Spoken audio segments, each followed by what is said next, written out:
Now I'm not saying that I'm falling apart, but teaching ain't what it used to be.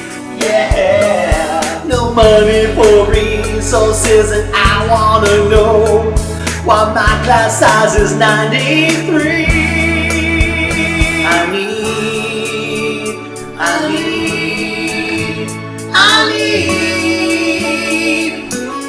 I need to hear you say that I'm gonna be fine.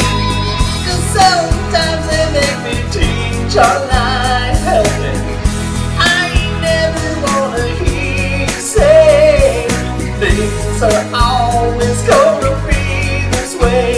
Tell me how to keep these kids engaged. Tell me how I can make it to retirement age. Tell me how I can use ideas that will last, so I can always run my class.